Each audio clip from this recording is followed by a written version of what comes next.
Something in the Woods by Redditor May 1400. His story is 100% true, and I'm writing it on here to warn other people and let them know that there's definitely something out there, and to this day I still don't know what it was, nor have I gone into any woods or forest whatsoever.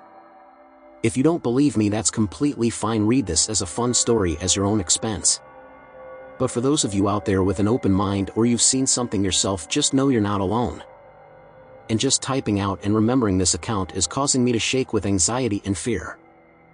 First off, I am a girl and live in North Carolina of the United States. I was 15 at the time of my encounter and was definitely not a believer in anything supernatural, paranormal, or anything of the sort. It happened while I was at a local summer camp. There was absolutely nothing special about that day. No weird lights, people, animals, sounds, nothing. It was just the same camp schedule as I'd grown used to in the past 2 weeks I'd been there.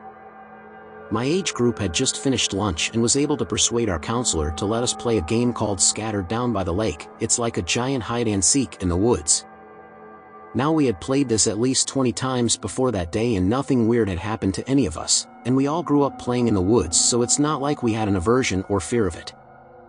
But for some reason that day, when our counselor shouted scatter, and I ran to find a hiding place, it became a whole new ballgame.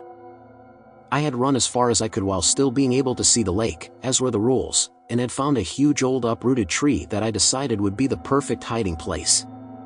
So I laid down as close as I could against the ground and waited. I had been there for about 5 minutes when I suddenly heard a voice calling my name in a weird dreamy-like voice, and not just any voice, my mom's. Now, me and my mom are extremely close, thick as the Ives, so I'd know her voice anywhere, and I would swear on my own grave that it was without a doubt hers.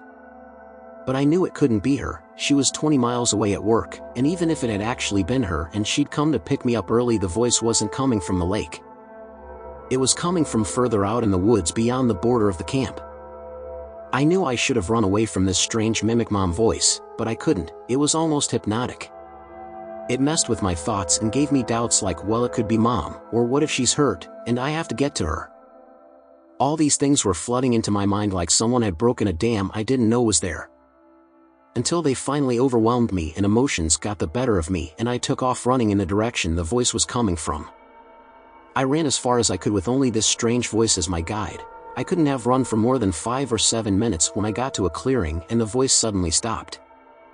When I entered the clearing and didn't hear my mom's voice calling me anymore, could I finally think clearly again, and started to have little alarm bells go off inside my head saying, "You idiot," or "That's not mom," and run. But I couldn't run. I didn't know where to run. I had gotten so far away I had lost sight of the lake by camp and had absolutely no idea where I was, and I was completely exhausted to boot. With no other options than to sit and catch my breath, I did just that. No sooner had I sat down, more warning bells went off in my mind. I quickly did a 360 survey around the clearing and noticed a strange noise. It wasn't the continuation of the voice before, no. It was the distinct sound of chattering teeth, like if you were cold, only there was no one else around, and it was the middle of June in North Carolina. There's no way someone could be cold. And that's when I heard it. Leaves and sticks crunch on the edge of the small clearing, and I realized something was watching me. And then whatever it was moved in fast in circles around the clearing, almost like it was circling prey, and it was at that moment I knew whatever it was had led me out there away from the rest of my group, exactly like the predator my instincts had been screaming at me that it was. Without any other option other than to try and escape, I took off in the direction I thought I came from and sprinted as fast as I could, all the while hearing the chittering of teeth and sticks crunching behind me. I didn't know what to do. I didn't dare turn around to see what was chasing me. I knew that if I did, would slow down, and I absolutely would not. It felt like a lifetime running away from this thing before I finally saw the lake. And even though I didn't think I could, I ran faster than I ever have in my life when I broke the tree line and ran to the lake where I knew my friends were. At that point I felt safe enough to stop and look back and see just what had been chasing me.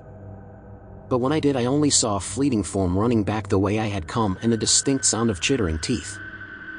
When I finally found my counselor, who was the seeker to find all of us, I was hysterical with fear and hugged her as tight as I could.